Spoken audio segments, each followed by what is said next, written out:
Hello बच्चों, मैं लखन सैनी राजस्थान सरकार और वेदांता के सीएसआर इनिशिएटिव ई कक्षा में आप सबका स्वागत करता हूं, जिसके टेक्निकल पार्टनर हैं मिशन ज्ञान।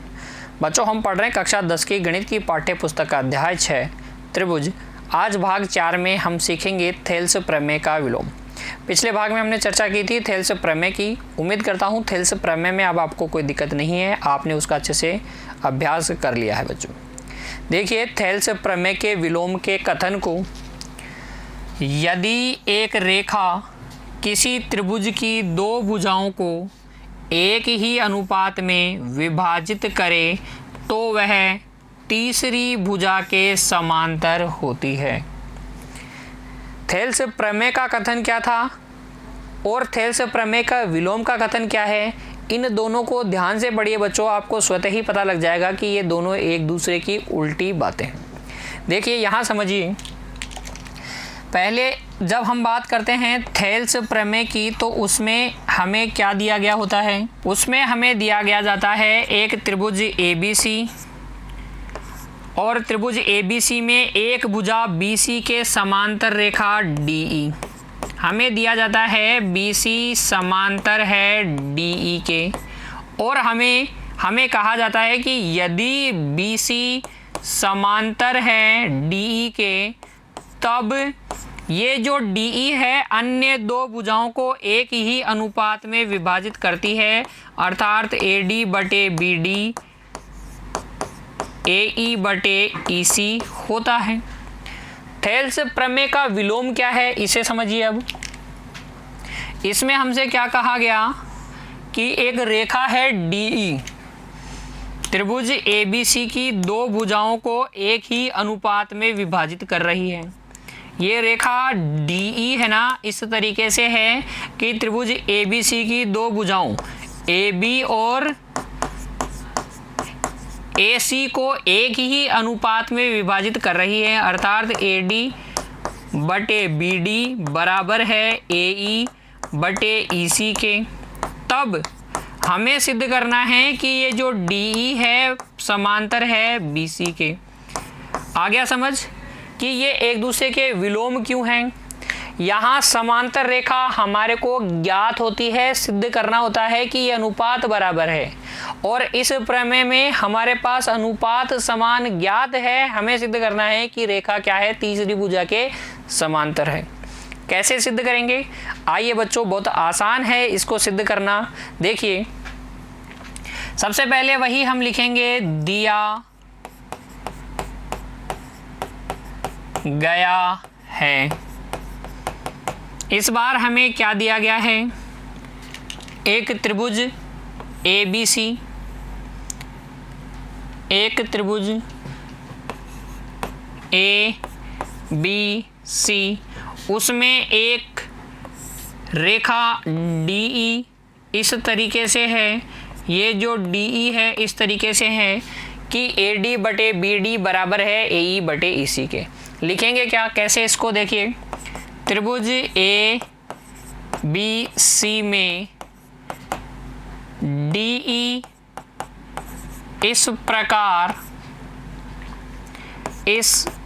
प्रकार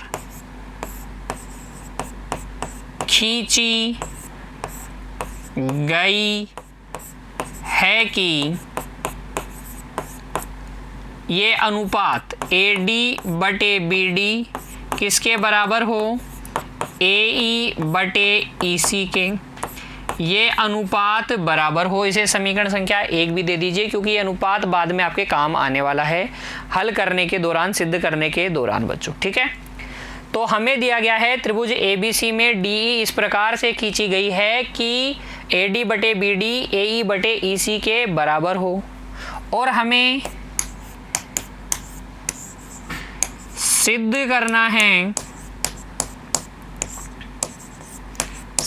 करना है कि ये जो DE है ना, वो तीसरी भुजा कौन सी बच गई, BC, इसके समांतर है। तो इसको सिद्ध करने के लिए हम करेंगे रचना, और रचना क्या है बच्चों, देखिए हम रचना में लिखेंगे यदि DE समांतर BC नहीं हो तब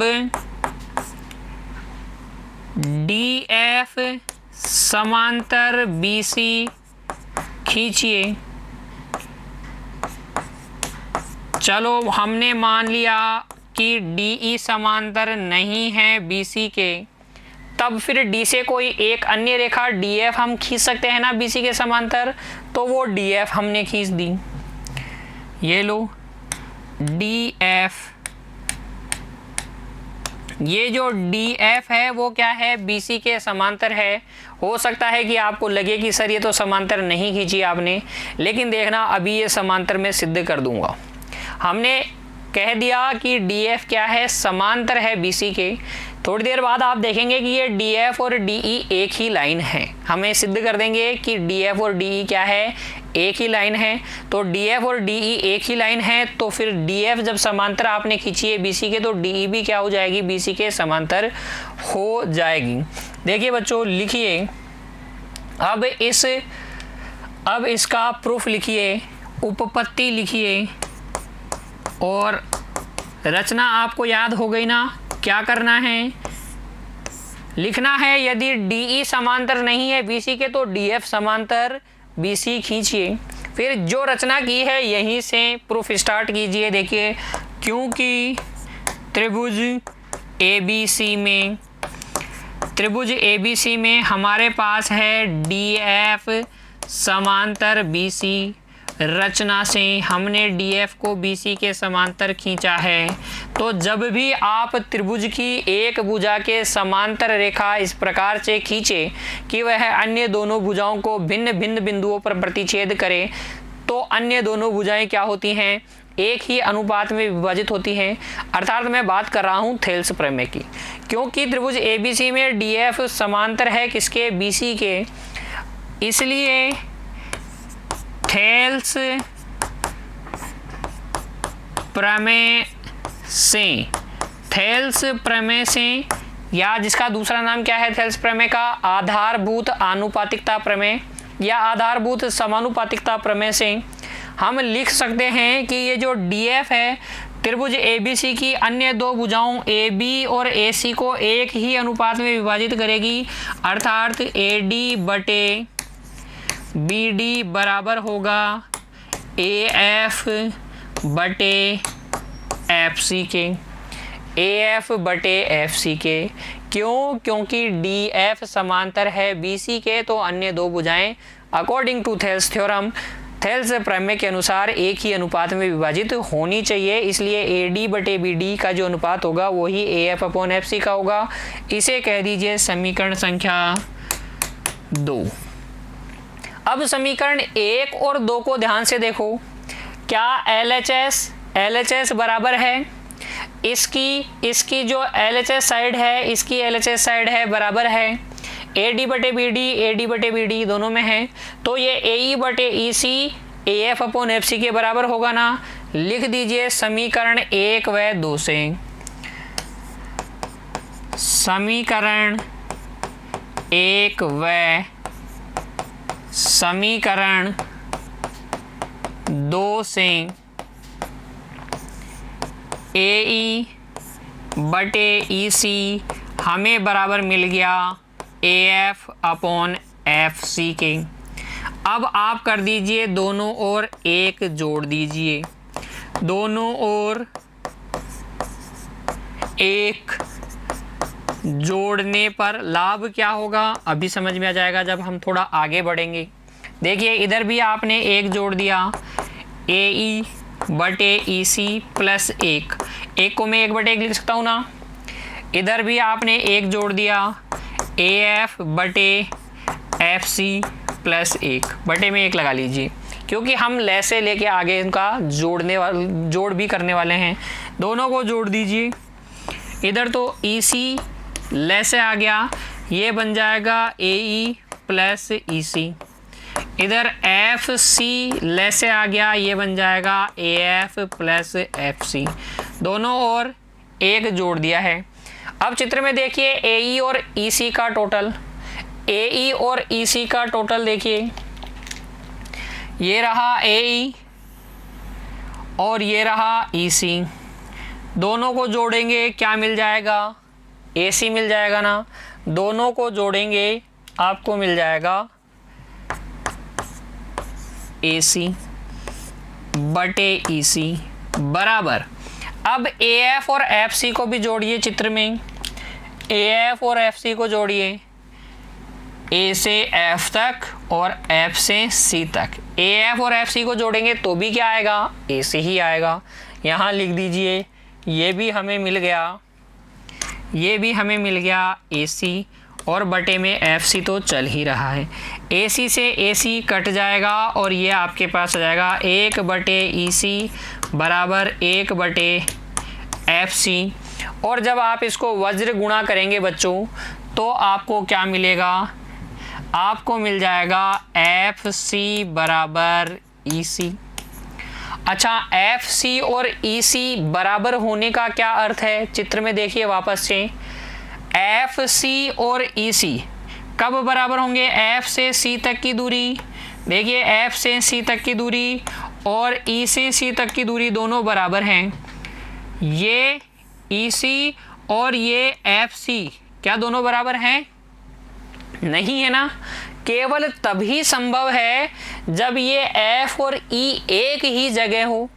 FC और EC बराबर केवल तभी संभव है जब ये F और E क्या हो बच्चों, एक ही जगह हो।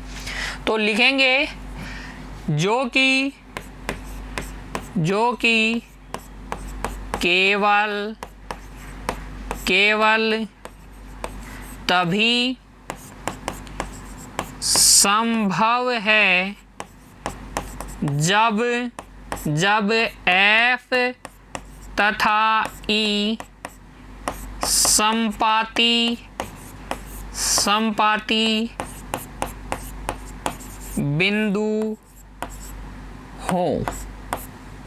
कब संभव है, FC और EC बराबर, ये FC और EC बराबर तभी संभव है जब E और F क्या हो बच्चों, परस्पर संपाती बिंदु हो, एक ही जगह हो। तो यहाँ से हम कह सकते हैं, अतः हम कह देंगे बच्चों, अतः यदि E तथा F संपाती बिंदु हैं, तब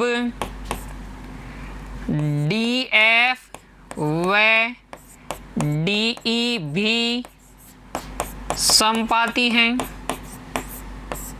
देखिए कैसे भाई, ये D है और ये E और F दोनों हैं, E और F दोनों हैं, ये E और F तो एक ही जगह है ना, संपाती बिंदु है। तो ये जो DE है वो ही क्या DF है, वो ही क्या DF है। अब क्योंकि आपने बोला कि DF तो समांतर है BC के रचना से, तो DF बोलो या DE बोलो एक ही बात है कि नहीं, इसलिए DE समांतर हो जाएगा BC के।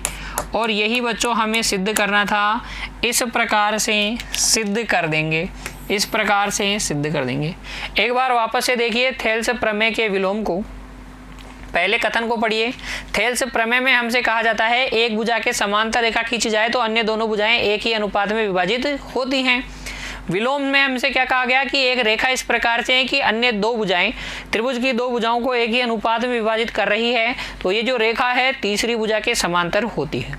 कैसे सिद्ध करेंगे, दिया गया है, मैं तो लिख देंगे कि डी इस प्रकार से है कि AD बटे BD बराबर है AE बटे EC के। समीकरण संख्या 1 सिद्ध करना है DE समांतर है BC के। रचना क्या करेंगे, यदि DE समांतर नहीं है BC के तब कोई दूसरी रेखा होगी DF समांतर BC, वो हमने खींच ली।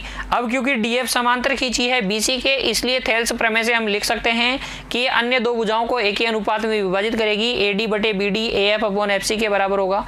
ये समीकरण संख्या 2। समीकरण 1 और 2 से आप देख सकते हैं AE बटे EC बराबर है AF बटे FC के। फिर हमने दोनों और एक जोड़ लिया, एक जोड़ने से न्यूमिरेटर अंश में AC बन गया जो कट जाएगा और EC बराबर FC आ जाएगा। EC बराबर FC केवल तभी संभव होगा बच्चों जब E और F क्या हो, समपाती बिंदु हो। अतः हम लिख देंगे कि अगर E और F समपाती बिंदु हैं तब तो फिर DF और DE भी क्या हैं, समपाती रेखाएं हैं। इसलिए क्योंकि DF समांतर है BC के रचना से, तो हम लिख देंगे कि DE भी समांतर है किसके, BC के। उम्मीद करता हूँ थेल्स प्रमेय का विलोम आपको अच्छे से समझ में आ गया है। अब आप स्वयं से इसकी प्रैक्टिस करेंगे, अभ्यास करेंगे और इसको सीख लेंगे अच्छे से। बहुत ही महत्वपूर्ण प्रमेय है बच्चों ये भी, परीक्षा की दृष्टि से भी और वैसे भी, क्योंकि प्रश्नों को हल करने के दौरान कई बार आपको इस प्रमेय का उपयोग करना होगा। मिलते हैं बच्चों अगली कक्षा में, तब तक के लिए आप खुश रहिए, पढ़ते रहिए। धन्यवाद।